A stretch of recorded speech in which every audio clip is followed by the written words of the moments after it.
بسم الله الرحمن الرحيم. السلام عليكم ورحمة الله وبركاته. المشاهدون الكرام، تحية طيبة لكم من قناة تركستان الشرقية، وتحية خاصة لكم من محدثكم عبد الوارث عبد الخالق التركستاني. لا يخفى على العالم اليوم أن تركستان الشرقية تعاني من القهر والاستبداد والظلم والطغيان، وتئن وتصرخ وتذرف الدمع السخين وتنزف الجرح العميق وتنادي: أين قتيبة بن مسلم الباهلي؟ وأين السلطان سطوق بغراخان حتى يؤازرها من محنتها في محنتها ويخلصها من البلاء؟ تركستان الشرقية أسيرة بيد الصين منذ 71 عاما. هم دخلوها واقتلعوا كل شيء فيها وانتهكوا حرمتها وهجروا أبناءها واعتقلوا الباقي منهم ودنسوا عرض حرائرها وهدموا مساجدها وأحرقوا مصاحفها وارتكبوا الجرائم الإنسانية وقاموا بالإبادة الجماعية. إن صمت العالم وتخاذله وانهزام العالم العربي والإسلامي عما يحدث في تركستان الشرقية وبحق الشعب التركستاني الأعزل لا يعني انتهاء القضية، لأن قضية تركستان الشرقية ليست قضية التركستانيين فقط، بل هي قضية كبرى من قضايا الأمة الإسلامية. واليوم نستضيف في هذه الحلقة الأستاذ والدكتور محمد صفر، مدير مركز دراسات الأقليات المسلمة في إسطنبول والباحث في الحركات الإسلامية والمحاضر في مقارنة الأديان، لنناقش معه قضية تركستان الشرقية، أول حلقة من برنامج تركستان الشرقية في عيون المسلمين. أهلا وسهلا يا دكتور. حياكم الله، أهلا وسهلا بكم. نرحب بكم في هذه الحلقة المباركة من البرنامج كما قلت تركستان الشرقية في عيون المسلمين. بارك الله فيكم.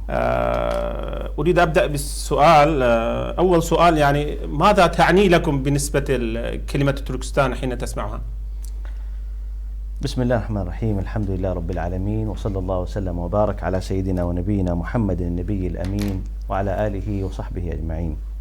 أسأل الله سبحانه وتعالى أن يهيئ لهذه الأمة من أمرها رشدا، آمين، وأن يهيئ لها ما فيها صلاحها وعزها، آمين، ويفك أسر هذه البلاد وغيرها من أقاليم المسلمين التي تئن. ثم أشكر لكم أخي الكريم أستاذ عبد الوارث هذه الاستضافة، وأسأل الله سبحانه وتعالى أن يوفقكم في هذه القناة، آمين، لأن تنقلوا الصورة الحقيقية لإخوانكم المسلمين في الأرض. تركستان، نحن حينما نسمع ونتحدث بصفة مسلم وبصفة عربي، أقصد من بيئة عربية في بيئة عربية، ماذا يعني بالنسبة لي تركستان؟ أنا أستمع كثيرا إلى تركستان، ومنذ نحن يعني صغار نسمع تركستان، لكن مع الأسف لا زالت إلى اليوم ملامح القضية وأبعادها ليست واضحة إذا ما قارناها بقضايا أخرى. على سبيل المثال قضية فلسطين، قضية تركستان ربما في عمقها التاريخي أعمق من قضية فلسطين، طبعا لا شك. أنا أتحدث عن قضية فلسطين المعاصرة، يعني صحيح. إخواننا أيضا نسأل الله سبحانه وتعالى أن يفك أسرهم، لكن هم ربما حاجز اللغة كان عائقا من العوائق لنقل الصورة كما ينبغي أن تكون لدى المشاهد المستمع، حتى المهتم، حتى الإنسان العربي العادي. اليوم لا يكاد أي عربي أو مسلم يعني يخلو من المعلومات الأولية البسيطة عن قضية فلسطين على الأقل، بغض النظر عن موقفه مما يدور الآن من بعض التجاذبات السياسية. لكن قضية تركستان لا تزال ملامحها ليست واضحة، الصورة ضبابية إلى حد كبير. ماذا يعني تركستان؟ لا أخفيك، أنا كباحث ومهتم بهذه القضية بحكم أني مهتم بالأقليات المسلمة بشكل عام، وقضية تركستان الشرقية نحن في زاوية من زواياها ننظر إليها على أنها من قضايا الأقليات المسلمة على الأقل، يعني وإن كانت لدى تركستانيين قضية أخرى غير كونهم أقلية الآن في دولة. طبعا هو يعني أنا لا أعتبر كتركستاني الشعب التركستاني أقلية، صحيح، في إقليمهم، في الإقليم، ونحن كدولة مستقلة يعني احتلت من قبل الصين. أحسنتم.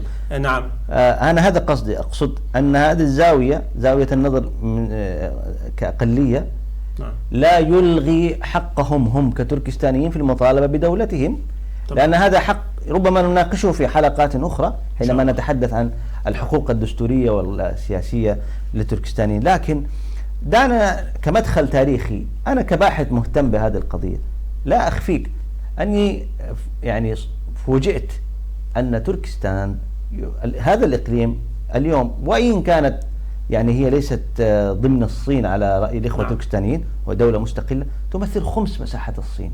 طبعا. مساحة هذا الإقليم أكبر من مساحة إيران كدولة كبيرة جدا. فهذا يعني أننا لا نتحدث عن إقليم صغير، عن مساحة صغيرة، وعن مجرد أرض صغير حتى نقول والله هي مجرد مدينة من مدن الصين، إقليم من أقاليم الصين. طبعا. إنما نحن نتحدث عن قضية كبيرة. نعم. خمس مساحة الصين. صحيح. ومساحتها أكبر من مساحة إيران 800 ألف متر تقريبا. طبعا. مثل تركيا مرتين. أحسنتم. نعم. فنحن إذن أمام قضية كبيرة. نعم. هذا المقصد، يعني أنا حينما أريد أن أدخل هذا المدخل التاريخي حتى أبسط للقارئ الكريم وللمشاهد الكريم أننا عن ماذا نتحدث، لأن هذه القضية حتى وأنا كباحث مهتم قلت لك أن هذه المعلومات بالنسبة لي أنا كانت معلومات مفاجئة، أن نتحدث عن قضية ليست قضية عادية. هذه من ناحية المساحة. إذا أردنا أن نتحدث عن تركستان كثروات، نعم، لأن هذا مدخل حدث مهم. ولا حرج في هذا الجانب. أحسنتم. لأن هذا مدخل مهم. نعم. إذا أردنا أن نناقش أي قضية أمامنا مدخلين، ليس هناك مدخل آخر.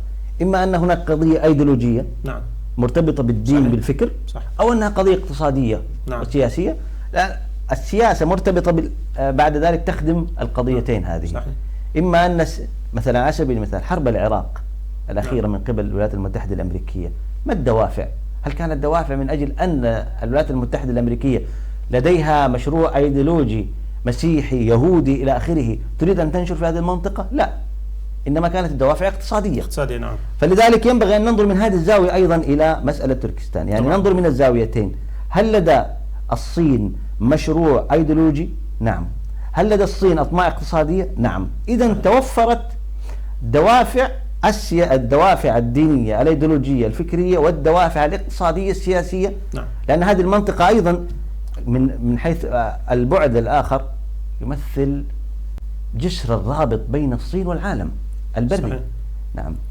فهذا مدخل مهم. يعني إذا اسمح لي أستاذ عبد الوارث فقط على شكل سريع، يعني طيب دعني أقول يعني حتى القارئ المشاهد والمستمع يدرك عن ماذا نتحدث. هذا الإقليم، نعم، فيه نفط 27 مليون طن سنويا. نعم. ينتج هذا الإقليم. نعم. الإقليم يعني فيه مخزون نفطي هائل جدا، قد نعم. يوازي بعض الدول النفطية اليوم. نحن نتحدث عن 8 مليار نعم. برميل مخزون النفطي لهذا الإقليم فقط. صح.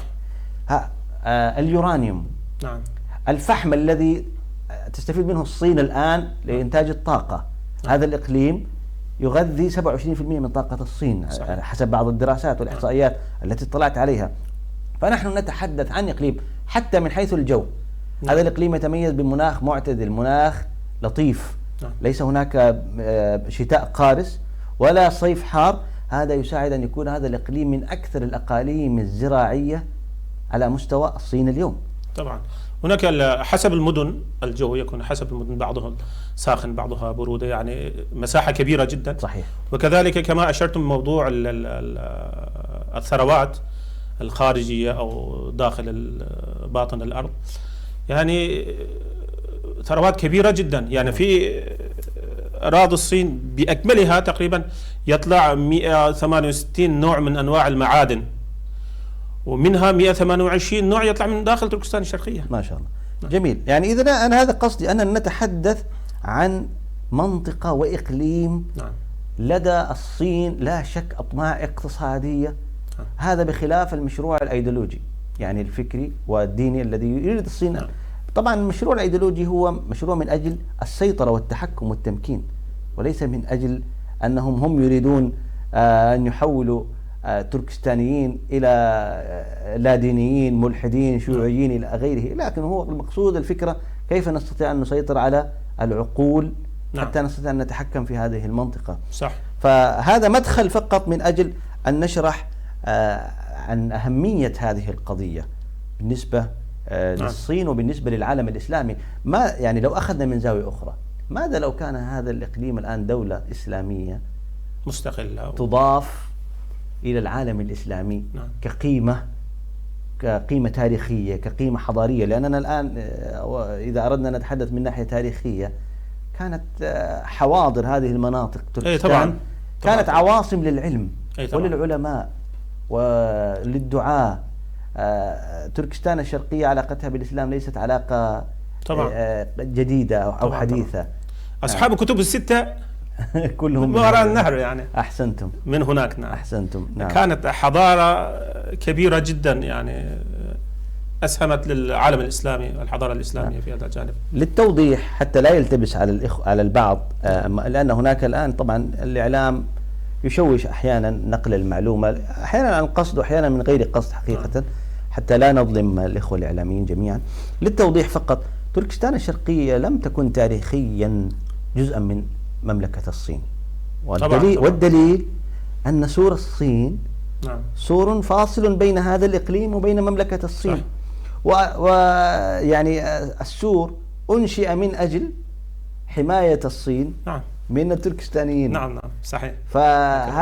هذه معلومة تاريخية قيمة حتى يدرك المشاهد الكريم أن تركستان لم تكن يوم من الأيام ضمن مملكة الصين إلا بعد الاحتلال. صحيح. نعم. طيب جزاك الله خير.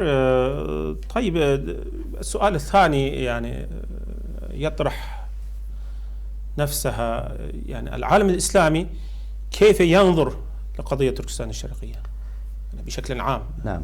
نظرتهم كيف يعني؟ في الحقيقة يعني إذا أردنا أن ندخل إلى هذا المدخل كيف ينظر العالم الإسلامي، أظن أننا ربما نرجع إلى العلاقة التاريخية بين العالم الإسلامي وبين تركستان الشرقية. ومعلوم أن الإسلام وصل إلى تركستان الشرقية قبل أن يصله مسلم أبو مسلم قتيبة الباهلي. وصل الإسلام في عهد سيدنا عثمان رضي الله تعالى عنه، ورضي عن جميع الصحابة الكرام رضوان الله تعالى عليهم أجمعين. وصل الإسلام إلى هناك، وكانت هناك ارتباطات تجارية أيضا، لأن هذا تركستان الشرقية يمثل نقطة يعني ذات استراتيجية عالية على طريق الحرير القديم. وحتى على مشروع مبادرة الحزام والطريقة الجديدة اللي الآن يتحدث عنها الصين، ربما نتحدث في حلقة إن شاء الله لاحقة. لكن هذه العلاقة المستمرة بين هؤلاء التجار وبين الشعوب الأخرى خلقت نوع من الاتصال والتواصل. لا شك أن الإسلام انتقل إلى قلوب هؤلاء التركستانيين عبر الوسائل يعني التجارية، الدعوة بالوسائل، دعنا نقول التجارية أو حتى الاحتكاك والتواصل. صح.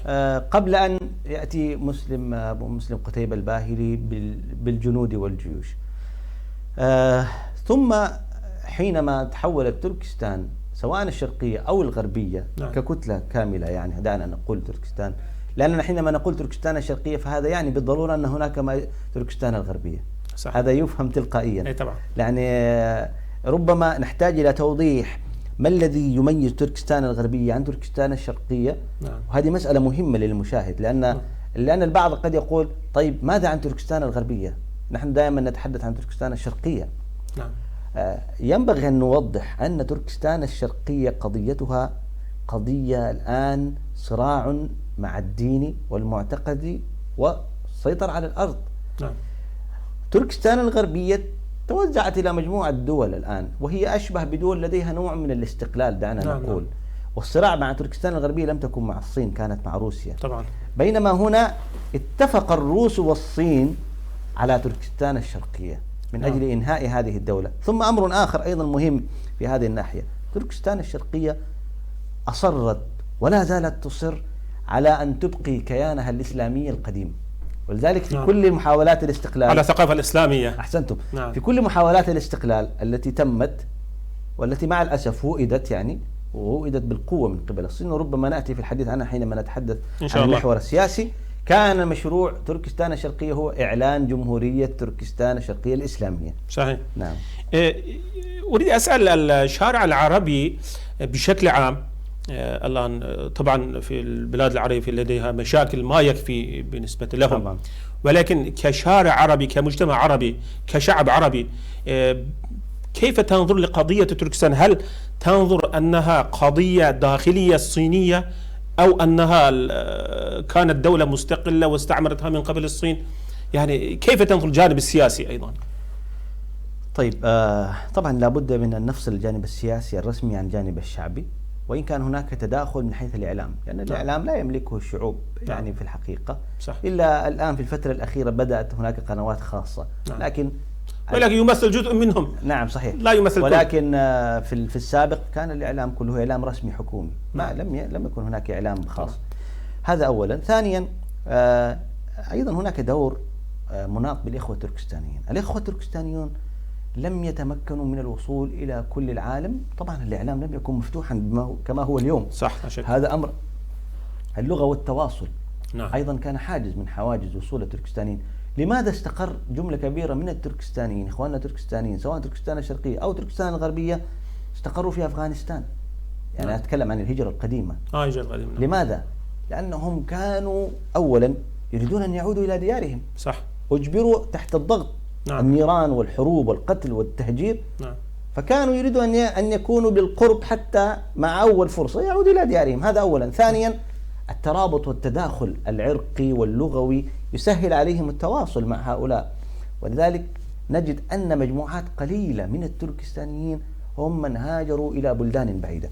حتى تلك المجموعات الكبيرة، دعنا نقول أن أكبر مجموعتين ربما بخلاف أفغانستان، لأن أفغانستان دولة جوار لا تعتبر بالنسبة لي أنا مهجر يعني. طبعا. هم استقروا فيها لظروف خاصة. نعم. لكن أكبر دولتين ذهب إليها التركستان هم تركيا والمملكة العربية السعودية، بحكم الحجاز. نعم. وجود الحرمين. وذلك تجد أن للإخوة التركستانيين يعود لهم الفضل في ما يسمى بالأحياء البخارية مثلا. نعم صح. لماذا لا نجد أحياء البخارية في شرق السعودية ولا في وسطها؟ لماذا فقط في الحجاز؟ لأنهم لم يكن هدفهم أنهم يبحثون عن المال ولا عن العمل. إنما ما دفعهم للوصول إلى الحجاز أشواق كل مؤمن يريد أن يكون في هذا المكان المبارك. فهذا أمر. ولذلك تجد عند أهل الحجاز، توضيحا لسؤالكم في علاقة المجتمعات العربية، تجد عند أهل الحجاز من غير التركستانيين، أقصد من الإخوة المواطنين السعوديين أو العرب المقيمين في هذه المناطق، لديهم خلفية عن هذه القضية أكثر من غيرهم. ولذلك لا نستطيع أن نقول إجمالا أن كل العرب لا يدركون القضية هذا. لكن هناك جملة من العرب ممن احتكوا بالإخوة التركستانيين فهموا القضية. ولديهم تعاطف تجاه هذه القضية. وحتى يعني كان حقيقة لديهم مواقف يعني نبيلة كريمة مع إخواننا التركستانيين الذين هاجروا في الهجرة الأولى وفي الهجرة الثانية، قبل أن طبعا تتفاقم الأزمات في العالم كما تفضلتم. اليوم كل يعني مشغول بقضيته. صحيح. ولذلك قد تجد هناك، لكن الإشكالية أحيانا الإعلام الذي يشوش بعض الأفكار. مثلا هناك الإعلام الآن حقيقة روج لفكرة أن قضية تركستان قضية داخلية. نعم. وأنها قضية ليست قضية إسلامية، ولا هي قضية ذات أبعاد عقدية ولا إيديولوجية، ولا قضية حتى دولة احتلت واضطهدوا وهجروا. يعني اليوم نحن نتعامل مع قضية فلسطين بميزان وبرؤية، وبقضية تركستان برؤية وميزان آخر، ويعني كأننا نكيل بعدة مكاييل يعني، وهذا لا ينبغي في الحقيقة. قضية تركستان الشرقية لا تختلف عن قضية فلسطين، اللهم إلا فقط أن لفلسطين مزيتها أنها تحتوي القدس الشريف.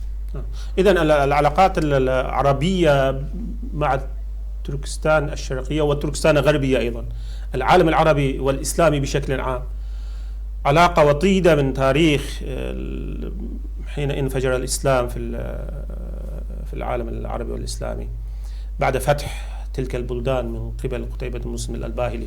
كان علاقة إسلامية عقدية الثقافية، إلى أن وصلنا إلى هذه كما ذكرتم التفكك والمشاكل الذي حصل الآن في العالم العربي. نعم. جميل.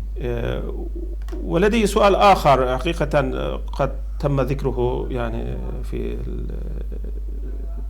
السابق الذي تكلمتم، وهي كان علاقات تركستان الشرقي والعالم الإسلامي وإلى أين تعود هذه العلاقة، قد ذكرنا. نختم سؤال واحد في هذه القضية حتى يكتمل الموضوع.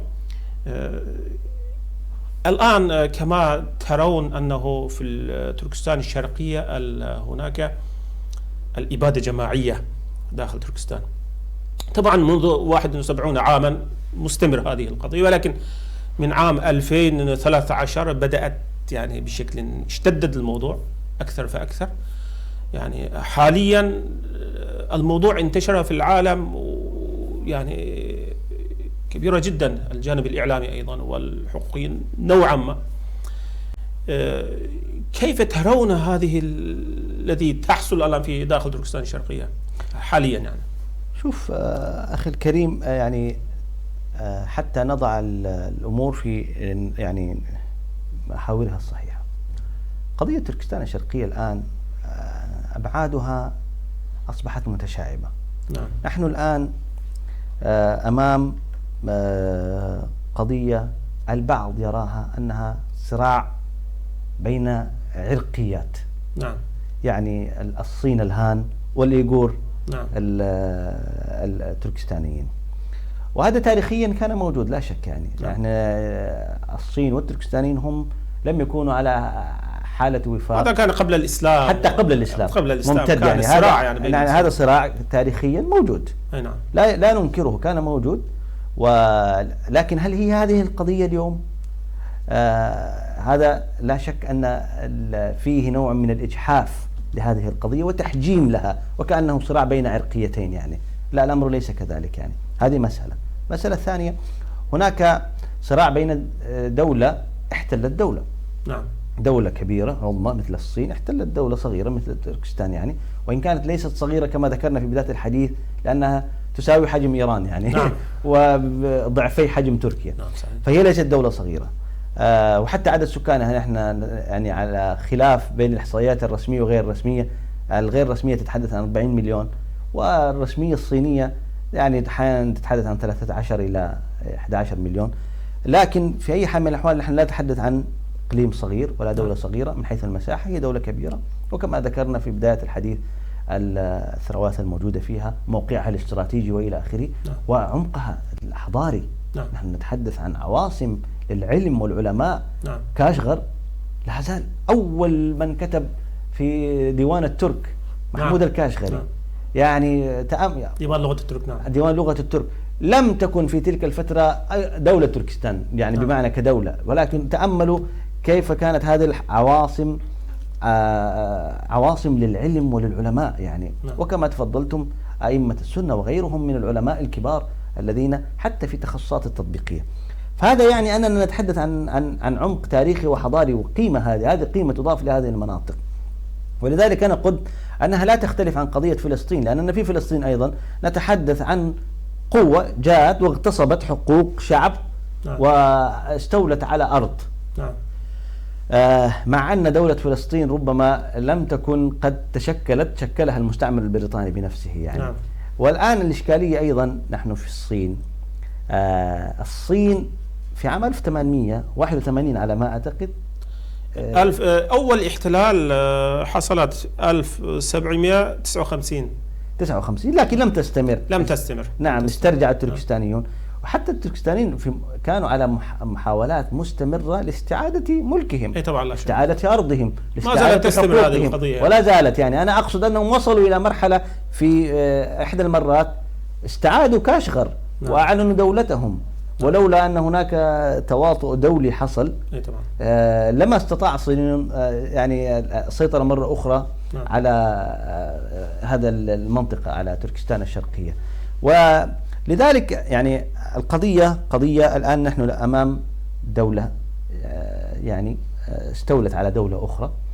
أيضا لدينا الآن مشكلة مع انتهاكات وتجاوزات وجرائم، وهذا ليس حديثي أنا. نعم. هذا حتى باعتراف الأمم الغربية نفسها. نعم، صحيح. يعني في قبل سنة تقريبا. نعم. حينما وقع زعيم 22 دولة. نعم. أوروبية وحتى غير أوروبية، كانت اليابان من ضمن هذه الدول، بريطانيا وكندا، وقعوا على وثيقة تدين الجرائم التي ترتكبها حكومة الصين تجاه الأقلية المسلمة في هذا الإقليم. إذن هناك حتى اعتراف دولي بأن هناك جرائم يحدث. هذا ليس حديثي أنا حتى يقول أحدهم والله نحن المسلمين نتعاطف مع إخواننا المسلمين. نعم، هذا واجب ديني علينا. قبل فترة بسيطة تقريبا وقعت 49 دولة تدين الصين في هذا الجانب. نعم، ومع الأسف في ذات التوقيت، أنا أتحدث عن الوثيقة التي حدثت قبل عام تقريبا، مع الأسف كانت هناك دول عربية وإسلامية تصدر وثيقة تؤيد الإجراءات الصينية في داخل تركستان الشرقية. يعني نعم، تؤيد الإجراءات الصينية التي تحمي أمنها القومي.